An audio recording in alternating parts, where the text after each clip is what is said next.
March 15th, 2024, 11:47 p.m. Grady Memorial Hospital, Atlanta. Kira Thompson stumbles out of the ER entrance, her scrubs still stained with blood from a trauma case, her braids falling loose from their bun after 16 straight hours on her feet. The rain is coming down in sheets, and she's so exhausted she can barely see straight. She spots a sleek black sedan with its hazards on, license plate ending in 473, just like her rideshare confirmation. Without a second thought, she yanks open the back door and collapses inside, letting out a massive sigh of relief. Thank God! I thought you'd cancel like the last two drivers. The man in the driver's seat turns around slowly, and Kira's breath catches. This isn't some part-time rideshare driver.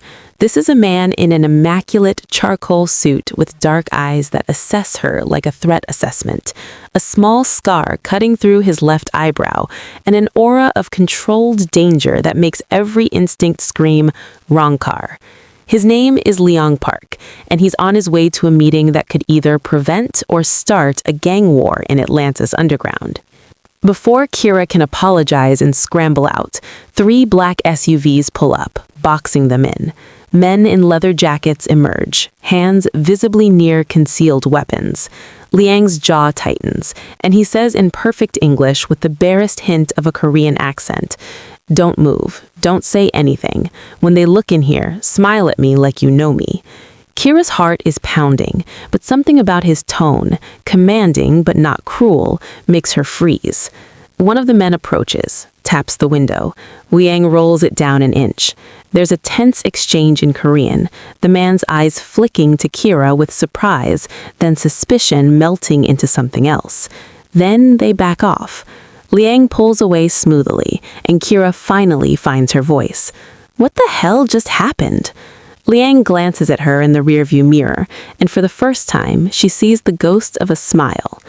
You just became the most convenient girlfriend I've ever had. They've been trying to provoke me for weeks, but they won't touch me if they think I have a civilian woman to protect. Congratulations, you just prevented a bloodbath.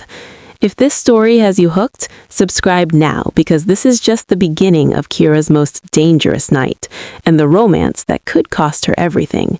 And tell us where you're watching from. Let me out, now. Kira's hand is already on the door handle, but Liang accelerates smoothly onto the interstate, rain hammering against the bulletproof windows.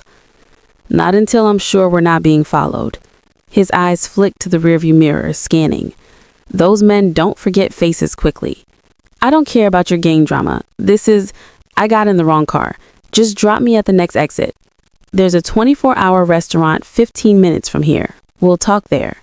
His tone leaves no room for argument, and something in Kira's exhausted brain decides that fighting a man who just stared down armed gang members might not be her smartest move tonight.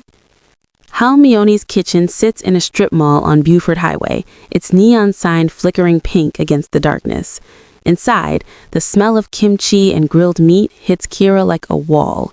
It's nearly 2 a.m., but the place is half full. Late-night workers, insomniacs, people like them with nowhere else to be. Liang chooses a corner booth with clear sightlines to both exits. A waitress appears instantly, pours tea without being asked, and disappears. He's clearly a regular. I run a Korean-American organization that protects business interests in Atlanta. Liang's voice is calm, like he's discussing the weather. The men who surrounded us were jade serpents. They've been encroaching on our territory for months, trying to provoke a war. Your territory. Kira's laugh is sharp, disbelieving. You mean like actual organized crime? Like the Mafia? We prefer to think of it as community protection, but yes. And seeing you in my car just saved approximately 15 lives tonight. He sips his tea. They think I have a civilian girlfriend now, someone they could hurt to get to me. It makes me appear weak, which delays their aggression while they strategize. Kira stands abruptly. I want no part of this. Take me home. Sit down, Miss Thompson. The shift in his voice freezes her. Please. She sits, hating herself for it. His phone buzzes. He glances at it, and something changes in his expression. Satisfaction, maybe. My lieutenant, Min Jun, is thorough. He's already discovered you owe $240,000 to Madison Financial Services. Predatory lenders. They charge 34% interest on medical debt, don't they? Kira's blood runs cold. You researched me in 20 minutes? The lenders are connected to the Jade Serpents. You're already in my world, whether you knew it or not. He leans forward. Here's what I'm offering. Be my girlfriend for 3 months. Public appearances, nothing physical you don't consent to. In exchange, your debt disappears completely. Absolutely not. I'm a nurse, not some mafia girlfriend playing pretend. Then you'll keep drowning while your brother needs you. Liang signals for the check. Your choice, Miss Thompson. The drive to her apartment in East Atlanta is silent, but as Liang's Mercedes pulls up to her building, Kira sees them. 2 men in leather jackets leaning against a silver Toyota, cigarette smoke curling in the rain. Her stomach drops. They approach as she opens the car door. Kira Thompson, we need to talk about Friday's payment. $50,000 or we visit your brother at Georgia Perimeter. Marcus has nothing to do with Friday, $50,000. The taller one flicks his cigarette at her feet. Liang's door opens. He doesn't say a word, just stands there in his expensive suit, and suddenly 2 more men materialize from the shadows. He's security, silent and dangerous. The loan sharks recognize the power dynamic instantly. They back toward their car, hands raised. We didn't know she was with you, man. Our mistake. They're gone in seconds. Kira is shaking so hard she can barely stand. Liang's hand steadies her elbow, surprisingly gentle. The offer stands, he says quietly. 3 months, your debt gone, your brother safe. She closes her eyes, feeling her principles crack like ice under pressure. You researched me. You knew I was desperate. You manipulated this whole thing. I saw an opportunity that benefits us both. That's not manipulation, it's strategy. His dark eyes hold hers. You'll learn the difference. March 16th, 2024, 1:34 a.m. The exact moment Kira Thompson sold her soul to the devil in a tailored suit. Fine, she whispers. 3 months. But the second Marcus is safe and my debt is clear, we're done. Liang's smile is small, knowing. Of course, whatever you need to tell yourself. He drives away, leaving her standing in the rain, wondering what she's just agreed to and why part of her, the part she'll never admit to, felt safer in that car than she has in months. The knock comes at 4 p.m. on March 18th, and Kira opens her apartment door to find a woman in her 50s holding 3 garment bags and a makeup case that probably costs more than Kira's car. I'm Grace. Mr. Park sent me. She sweeps past Kira without waiting for permission, laying the bags across the worn couch like they're made of glass. We have 3 hours. Let's start with your skin routine. I don't need... The gala starts at 7. You're representing him now. That means you need everything.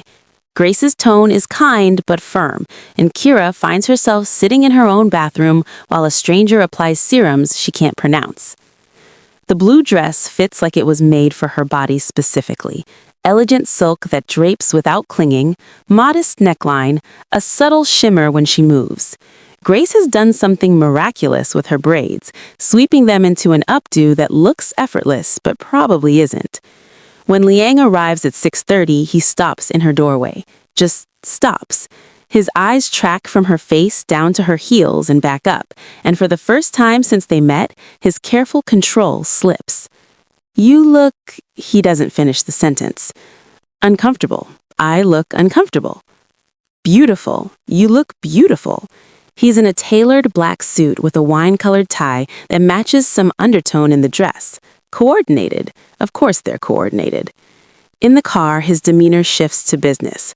Stay close to me. Don't drink anything you didn't see poured. Smile. Let me do the talking. If anyone asks how we met, we say mutual friends introduced us 3 months ago. 3 months? But we need a plausible timeline. People talk. His hand adjusts his cufflinks, a nervous gesture she's learning to recognize. My mother will be there. She'll hate you on principle. Don't take it personally. That's comforting.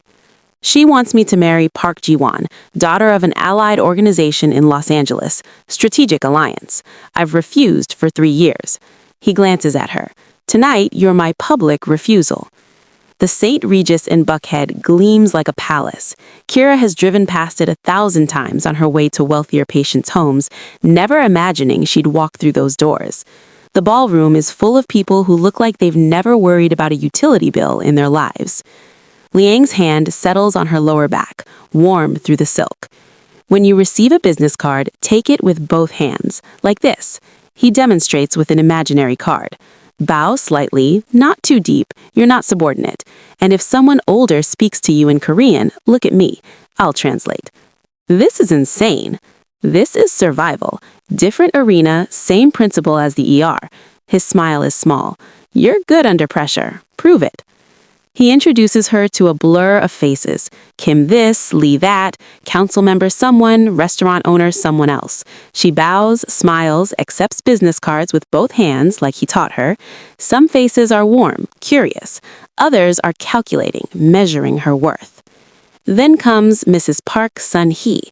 She's elegant in a traditional hanbok, silver hair pulled back severely, and when her eyes land on Kira, the temperature drops 10 degrees. She speaks rapid Korean, and Liang's jaw tightens. Mother, this is Kira Thompson. Kira, my mother. Mrs. Park's response is ice, more Korean, sharp and dismissive. Kira doesn't need translation to understand contempt. Liang replies in Korean, his tone respectful but firm. His mother's eyes narrow. She says something that makes Liang's hand tighten on Kira's waist, then walks away without acknowledging Kira's bow. She said you're not suitable, not Korean, an embarrassment. Liang's voice is flat. I told her my choices are my own. Wow, tell me how you really feel, Mrs. Park, Kira mutters. Later, a man approaches, tall, sharp-featured, expensive suit that doesn't quite hide the predator underneath. He speaks to Liang in Korean, but his eyes never leave Kira. The way he looks at her makes her skin crawl. Liang's entire posture changes, protective, dangerous. He responds in Korean, his voice carrying an edge that needs no translation. The man, Choi Dae-jung, she learns later, smiles without warmth. Enjoy the evening, Liang, and your companion. His English is perfect, deliberate. Beautiful things are so fragile. When he walks away, Liang's hand finds hers, fingers interlacing. It's for show, she tells herself, but the electricity that runs up her arm feels dangerously real. On the balcony, away from the crowd, Kira finally breathes. Your mother hates me. That guy wants to kill me. This is going great. Dae-jung is Jade Serpent leadership. He won't touch you here, but now he knows you exist. Liang loosens his tie. I'm sorry, this world, it's not kind. No, but I'm starting to think it's not simple either. Kira watches the Atlanta skyline. That councilwoman in there told me your organization funded the new community health clinic in Doraville. Is that true? We protect our community. Sometimes that means violence, sometimes that means healthcare access. He stands beside her, close enough that she can smell his cologne. My father built this to keep Korean immigrants safe when no one else would. It became something else. I'm trying to make it something better. March 18th, 2024, 11:30 p.m. Kira realizes she's not playing pretend with a monster. She's standing next to a man trying to be better than his legacy, and somehow that's more dangerous than anything else. March 22nd, 2024, 7:15 p.m. Kira pushes through Grady Memorial's ER entrance, every muscle aching after a 12-hour shift that felt like 20. A gunshot wound, 2 cardiac arrests, and a drunk driver who coded twice. She's still scrubbing metaphorical blood from under her nails when she sees the Mercedes idling in the pickup zone. Liang gets out to open her door. A week ago, she would have found it condescending. Now, she's too tired to care. How was your shift? He asks, pulling into traffic. 3 saves, 1 loss. Average Thursday. She leans her head against the window. Where are we going? Dinner. You need to eat. It's not a question. There's a Korean BBQ place in Duluth. Private rooms, we can actually talk. The restaurant is tucked in a strip mall, unassuming from outside, but warm and bustling inside. Their private room has a grill embedded in the table, and within minutes, a server has brought enough marinated meat to feed a small army. Liang shows her how to wrap the grilled beef and lettuce with samjang and rice. Like this. It's called sam. "You're very patient for someone who kidnapped me into fake dating," Kira says, but she's smiling. "You got in my car voluntarily. Twice now." He grills more meat with practiced ease. "Tell me about nursing school. Minjin's file said you graduated top of your class." "Of course it did," Kira sighs. "I loved it. Hated the debt, loved the work. My brother Marcus, he got diagnosed with leukemia my sophomore year. 19 years old, and suddenly he's fighting for his life. The debt isn't from my education, it's from keeping him alive." Something shifts in Liang's expression. Softness, maybe. "He's in remission now?" 2 years. Still needs monitoring, but he's at Georgia Perimeter, studying computer science, living his life. She takes a sip of water. "What about you? Minjin's file on you probably doesn't mention how you take your coffee." "Black, no sugar." Liang sets down his chopsticks. "I was born in Seoul. My father brought us here when I was 15. New opportunities, he said. Really, he was expanding territory. I learned English in public school while learning the family business at night." "When did he die?" 5 years ago. Heart attack during a business negotiation that went badly. Liang's voice is carefully neutral. "I inherited everything at 27. The organization, the responsibility, the enemies." The window explodes. Glass showers across the table as gunfire erupts. Liang moves faster than thought, his body covering Kira's, forcing her to the floor beneath the table. She feels his weight, his heart pounding against her back, hears him shouting in Korean to someone, Minjun, security, anyone. Return fire, screaming, the acrid smell of gunpowder mixing with burnt meat. Then Liang grunts, a sound of pain that sends ice through Kira's veins. "Are you hit?" She's already trying to turn, to see, but he's pushing her toward the back exit where Minjun appears, weapon drawn, face grim. "Boss is hit. Get her to the car." "I'm not leaving him." "Go." Liang's voice cuts through her protest, and she sees blood spreading across his white shirt, his left side, his shoulder. Too much blood. Minjun half carries her to the reinforced Mercedes. Seconds later, Liang stumbles out supported by another guard. His face is pale, but controlled, even as blood drips from his fingers. The drive to his midtown penthouse is a blur of red lights and Minjun's rapid Korean into his phone. Kira's hands are shaking, but her mind is clicking into triage mode. Assess, prioritize, act. "You're not going to a hospital. It's not a question.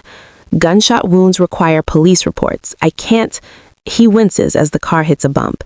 "Then I treat you, but I need supplies. Suture kit, antibiotics, sterile dressings." "Already at the penthouse," Minjun says. "We keep a full medical setup." Of course they do. Liang's bathroom looks like a luxury spa crashed into a field hospital. Kira finds everything she needs. Surgical instruments still in sterile packaging, proper sutures, even IV antibiotics. She's scrubbing her hands when Liang leans against the marble counter, trying to remove his shirt one-handed. "Let me." She helps him, gentle but efficient, and stops breathing when she sees his torso. Scars. Everywhere. A patchwork history of violence written in raised tissue and old wounds.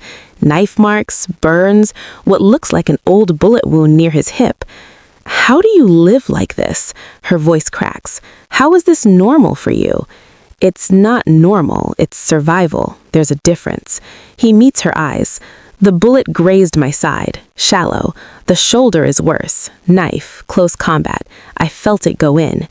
She cleans the wounds with betadine, hands steady now, despite everything. The bullet wound is shallow, like he said, painful but not dangerous. The knife wound is deeper, needs proper closure. "This scar on your ribs," she threads the suture needle. "Knife?" "When I was 19, my father's rival sent a message. I survived. He didn't." "You killed him?" "No, my father did. That's when I learned in this world, mercy gets you killed. His jaw clenches as she starts the first stitch. I didn't think they'd go after you with you there. I'm sorry. You got shot protecting me, Kira says, ties off the stitch, starts another. I think we're even on the apology front. You're not even. You didn't sign up for this. Neither did you originally. You were 15. He finishes the last suture, applies sterile dressing. Take these antibiotics. If you develop a fever over 101, I don't care about police reports, we're going to the ER. Yes, ma'am. His smile is tired but genuine. March 22nd, 2:17 a.m. Kira sits on the bathroom floor next to a Mafia boss she just stitched up and realizes somewhere between the wrong car and the gunfire, she started caring whether he lived or died. That's more dangerous than any bullet. March 25th, 2024, 2:47 p.m. Kira is eating a sad vending machine sandwich in Grady Memorial's break room when a woman in a crisp pantsuit sits down across from her. FBI credentials land on the table between them like a grenade. Kira Thompson? I'm Special Agent Rebecca Morrison. I'd like to talk to you about Liang Park. Kira's appetite vanishes. I don't know what you're talking about. Morrison slides a folder across the table.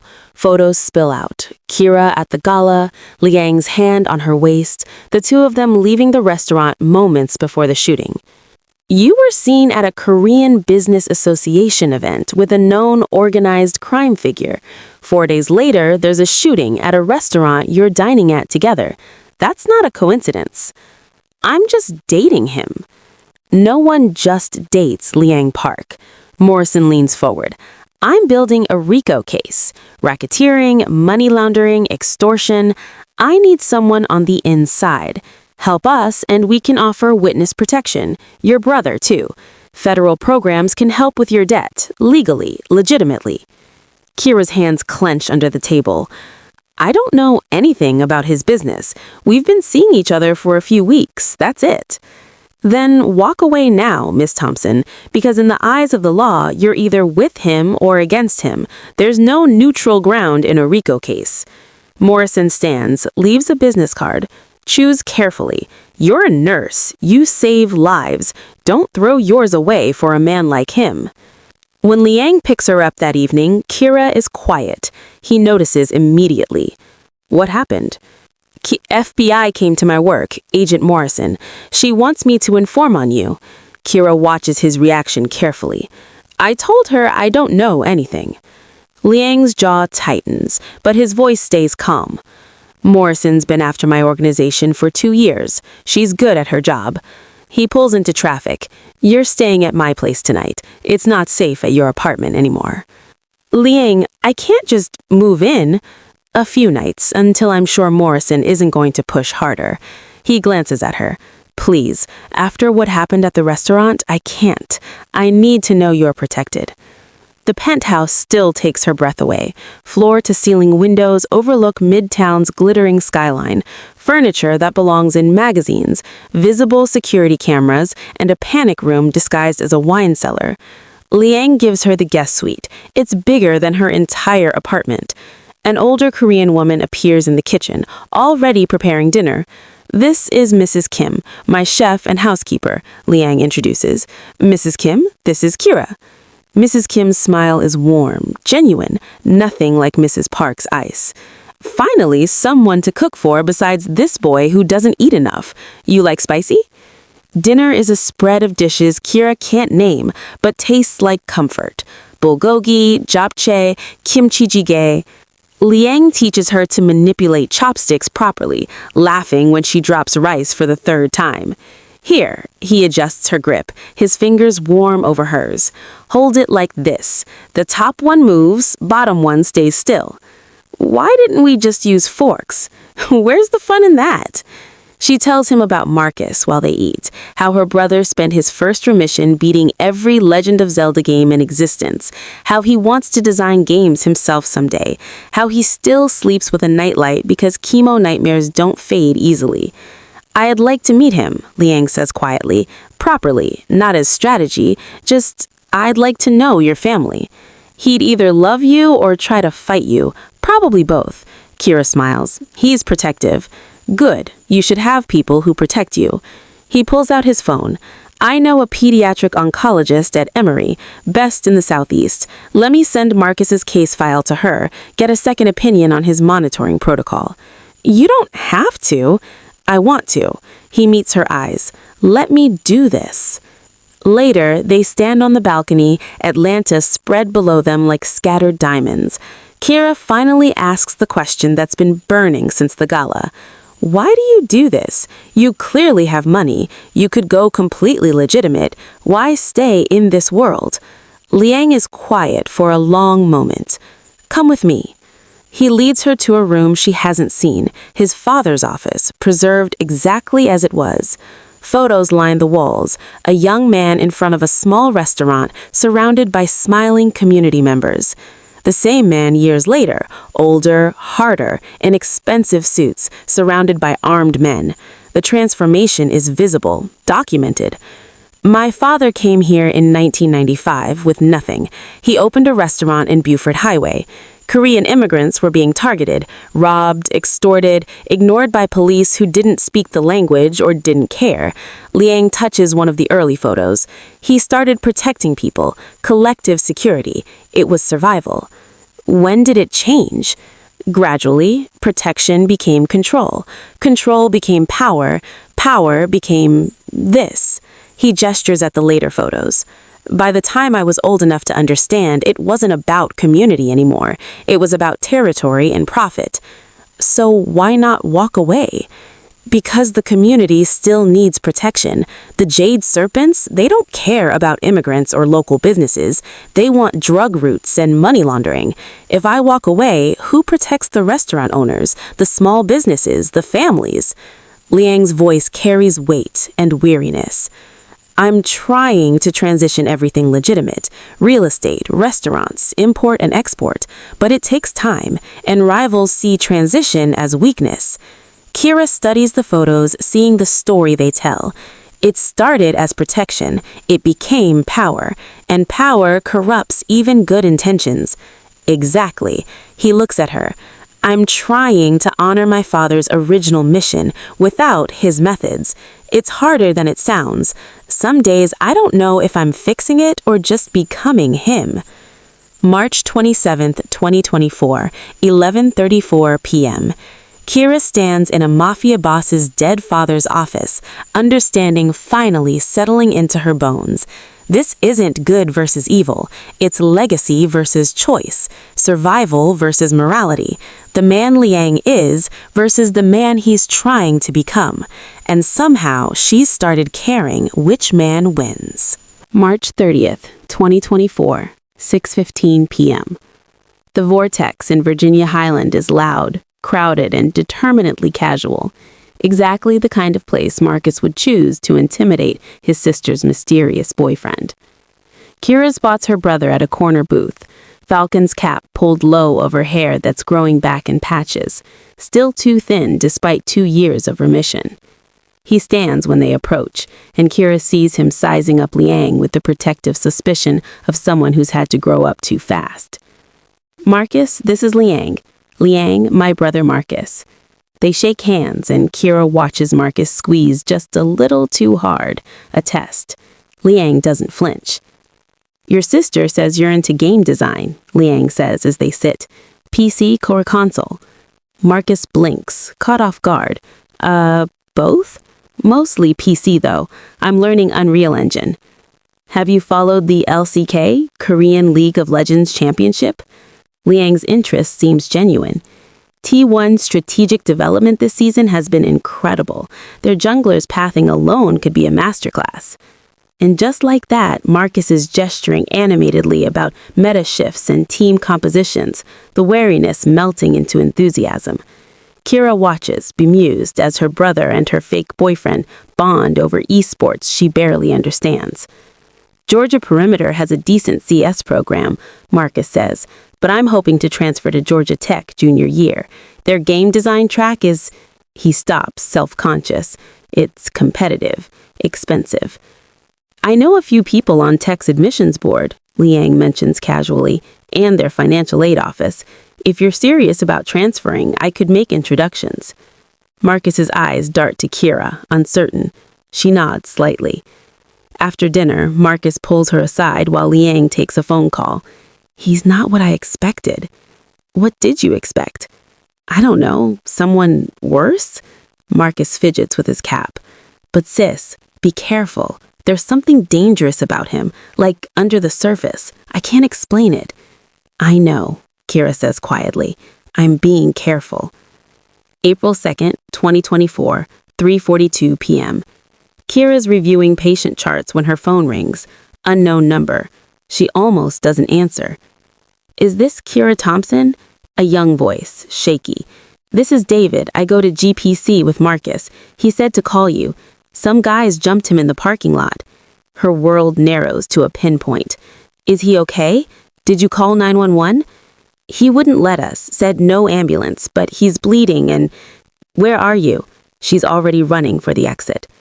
DeKalb Medical Center, 20 minutes in traffic that feels like hours. She finds Marcus in a treatment room, face swollen, split lip, bruised ribs. Not critical, but violent, intentional. They knew your name, Marcus says through the split lip. Said to tell you this is what happens when you forget your debts, that your boyfriend's protection doesn't erase what you owe. Kira's hands shake as she examines him. I'm so sorry, Marcus. I'm so sorry. Not your fault, but his eyes say different. She's still apologizing when Liang arrives, Min Jun and two others flanking him. He moves straight to Marcus, assesses the injuries with a clinical eye that reminds Kira he's seen violence his whole life. Where are they? His voice is quiet, deadly. Liang, don't, Kira starts. He looks at her and she sees something cold and ancient in his eyes. Where are they? Marcus surprisingly answers, describes the car, the men, every detail. Liang nods once to Min Jun, who disappears with the others. That night, Kira can't sleep. She knows what's happening out there in the city, knows Liang's men are hunting. The news breaks over breakfast. 2 men found in a Decatur alley, severely beaten, hospitalized with broken bones and internal injuries. No suspects. Liang sips his coffee, calm. They'll recover, but they won't bother Marcus again, or anyone else for a long time. Kira sets down her cup carefully. You had them beaten, hospitalized. I had them reminded that there are consequences for touching what's mine. I'm not yours. This is fake, remember? But her voice wavers. Liang's gaze is intense, unwavering. Is it? She can't answer, can't breathe. She locks herself in the guest room and sits on the floor, trying to reconcile the horror with the relief. Marcus is safe. Those men are in the hospital. Both things are true. Both things are her fault. A knock. Min Jun's voice, surprisingly gentle. Miss Thompson, can I talk to you? She opens the door. He stands there, scarred hands clasped, face serious. Boss could have killed them, he says without preamble. 5 years ago, before his father died, they'd be dead. This, what happened tonight, that's restraint. That's him trying to be better. Better? They're in the hospital. They threatened a kid with cancer to hurt a woman under boss's protection. In our world, that's a death sentence. Min Jun meets her eyes. He chose mercy. Painful mercy, but mercy. That's growth. Kira laughs, but it comes out broken. You're trying to be better than your father, but you're still using his methods. Liang's voice from the doorway. I'm using his methods to dismantle his empire and build something better. It takes a wolf to protect against wolves. I know what that makes me. What does it make me that I'm relieved you did it? Kira's voice cracks. What does it make me that I'm grateful? Liang crosses to her, kneels so they're eye level. Human. It makes you human.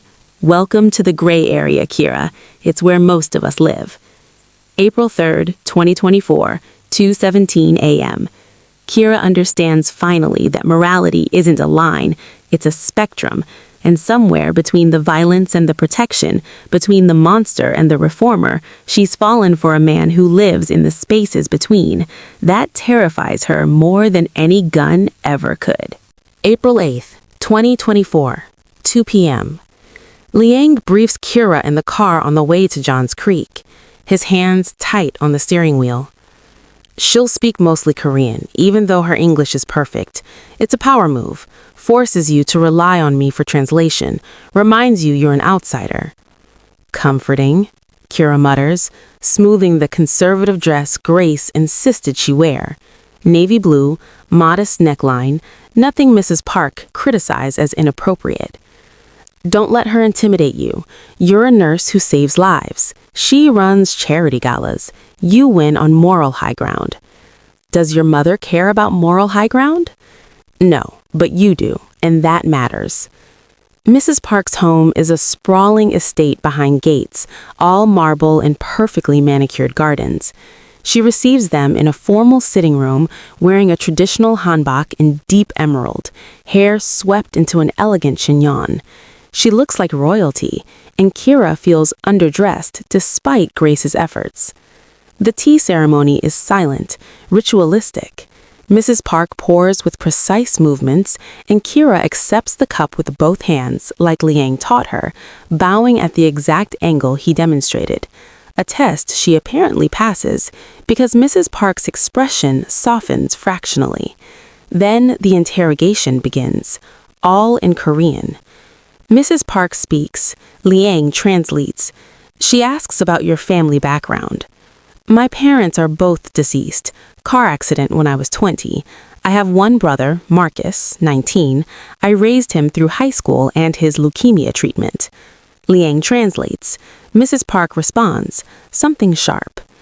She says that's admirable but unfortunate. No family connections, no support structure. Liang's jaw tightens. She's asking about your education. BSN from Georgia State, top of my class. I work in the ER at Grady Memorial. Kira meets Mrs. Park's eyes. I save lives for a living. Mrs. Park speaks directly to her in English, the shift deliberate. You're a nurse, respectable but hardly appropriate for my son's position. He needs someone who understands our world, our culture, our expectations. Kira finds her spine. With respect, Mrs. Park, I save lives for a living. I'm not sure what could be more respectable than that. And I'm learning your culture. Your son is a patient teacher. A slight nod, almost approval. Then Mrs. Park picks up an iPad, taps the screen, a video call connects. The woman who appears is stunning. Elegant features, glossy black hair, wearing what Kira recognizes as designer even through the screen. She speaks in Korean to Mrs. Park, then switches to perfect English. You must be Kira. I'm Jiwon. It's lovely to meet you. Her smile is warm, genuine, without a trace of malice. Somehow that makes it worse. They make small talk. Jiwon asks about nursing, compliments Kira's dress, mentions she's visiting from Los Angeles next month. The whole time, Kira is painfully aware this is the woman Mrs. Park chose.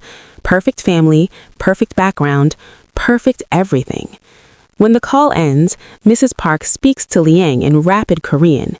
His responses are clipped, firm, an argument conducted in civil tones. Finally, Mrs. Park switches to English again, looking at Kira. My son has a dangerous life. If you care for him, you'll leave before you become a target. If you don't care, you'll leave because this is not your world. Kira doesn't hesitate. Maybe it's not about my world or yours. Maybe it's about what world we build together. Mrs. Park studies her for a long moment. Then, surprising everyone, she smiles. Small but real. You have more spine than I thought. You'll need it. In the car, Kira stares out the window. She's perfect for you, Jiwon. Perfect family, perfect everything. Why don't you just marry her? Because I don't love her. I don't even like her. She's a strategic arrangement my mother's been pushing for years. Liang pulls over suddenly in front of a park overlooking the Chattahoochee. Is that what you want for me? To marry someone appropriate? I want to understand what I am to you. A strategy? A shield? What? I don't know anymore. His hand reaches for her face, hesitates. At first, yes, strategy. But now, she closes the distance. kisses him, not gentle, not uncertain, but desperate and real.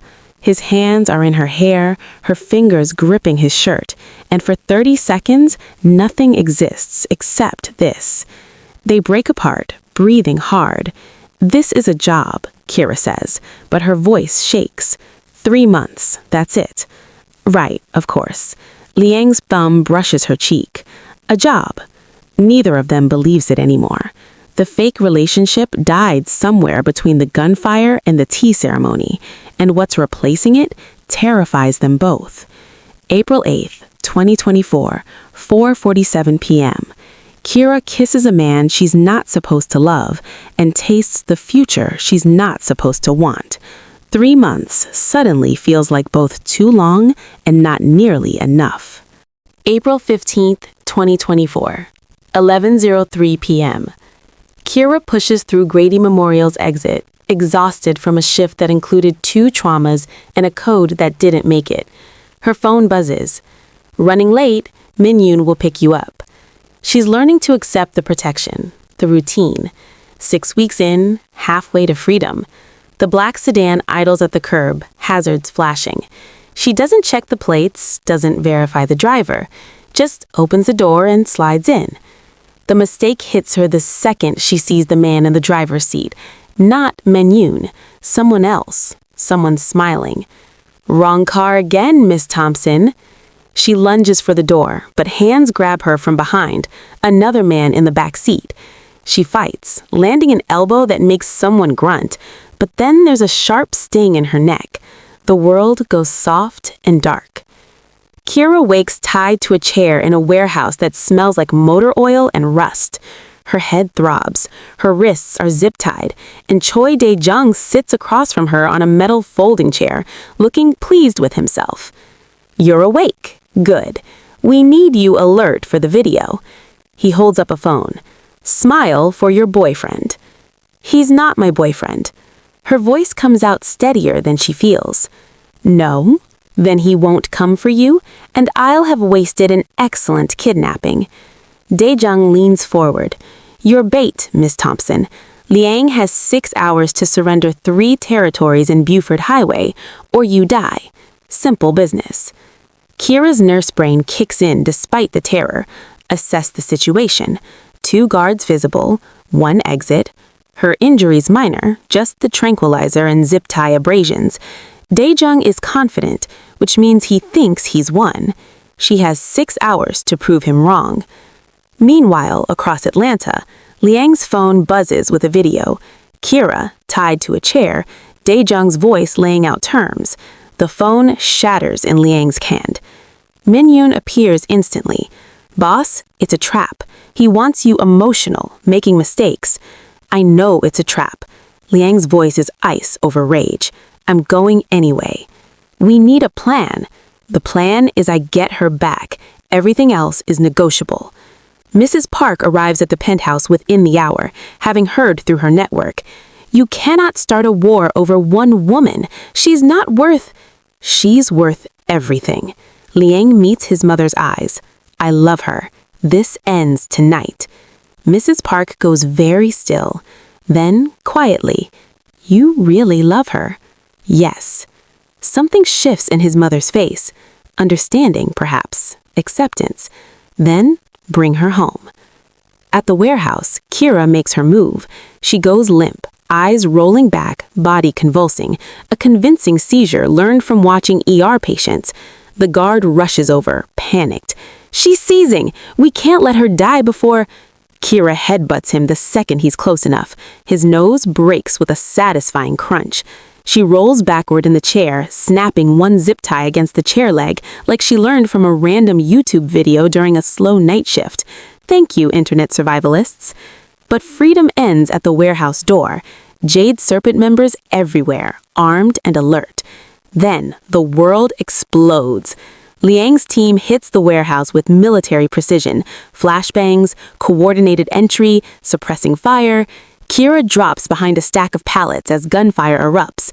She sees a Jade Serpent guard go down, arterial bleeding from his thigh. Her hands move before her brain catches up.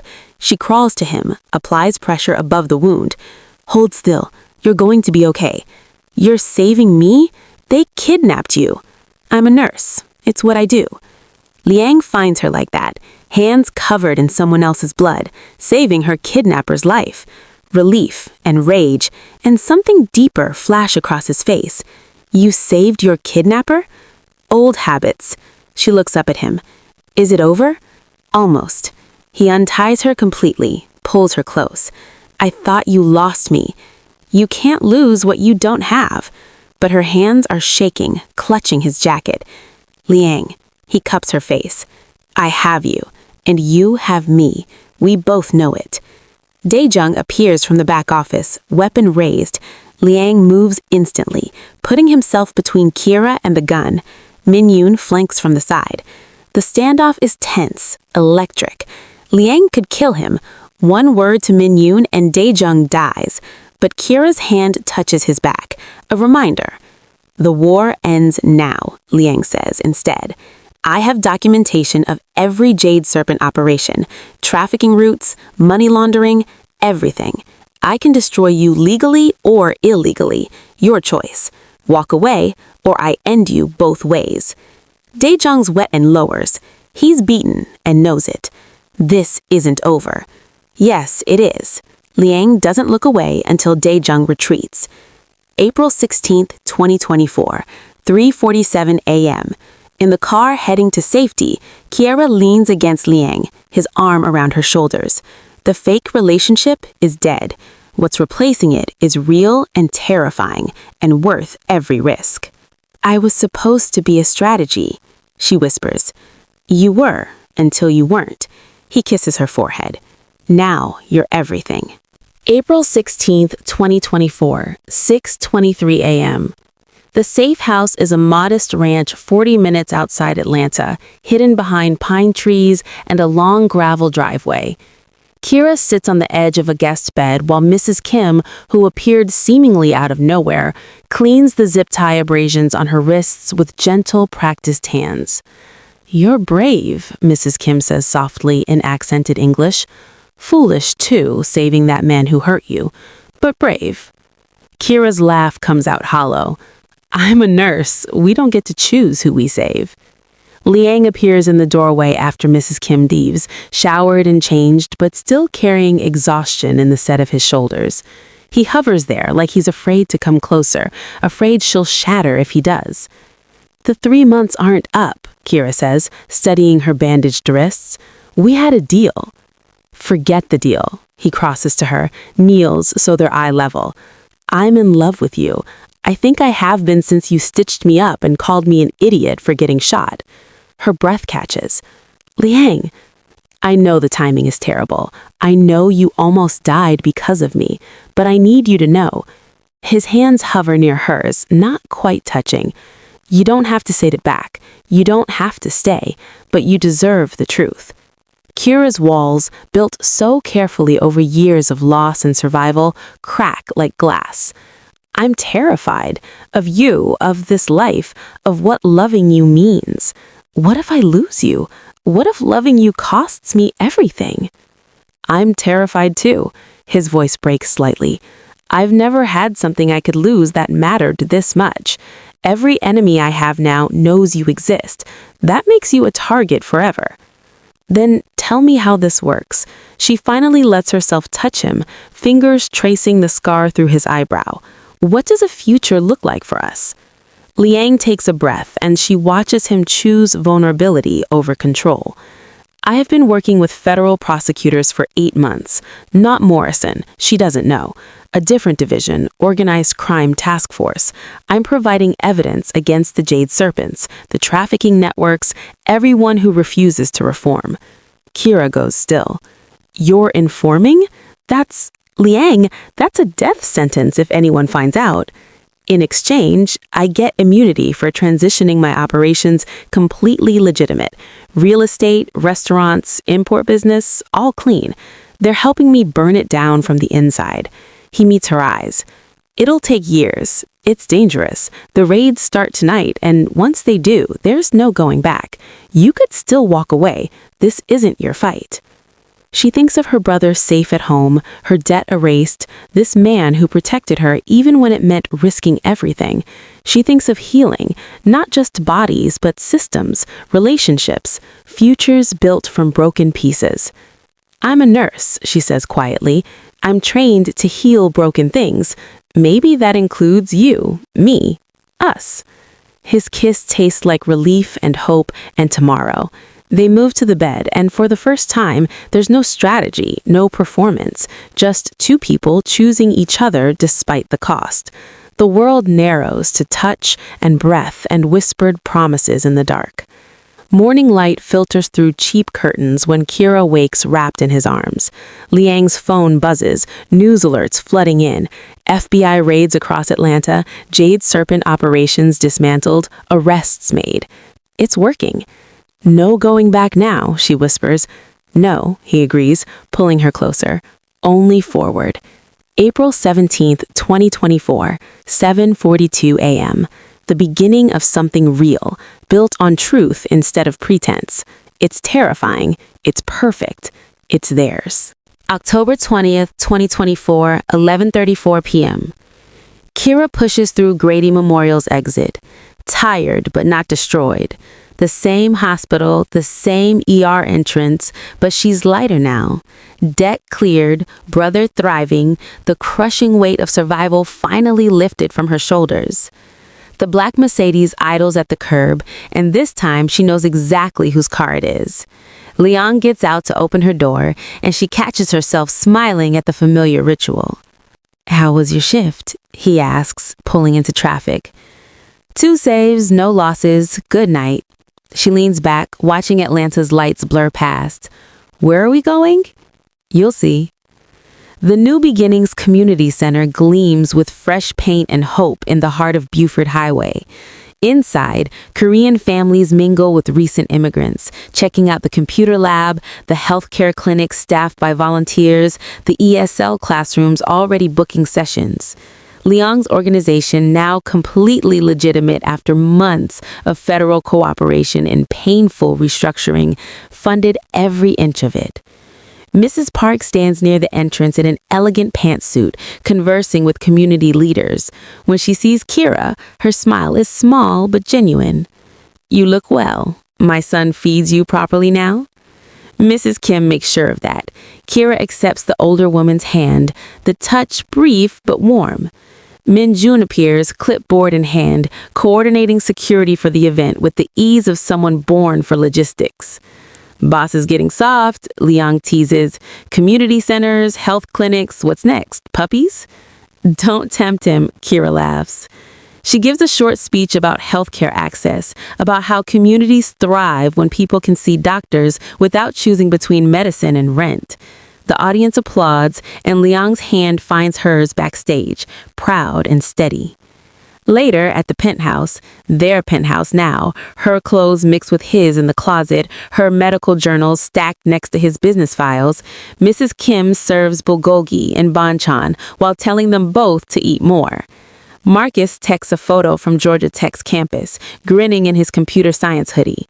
2 years in remission and building the future he almost didn't get to see.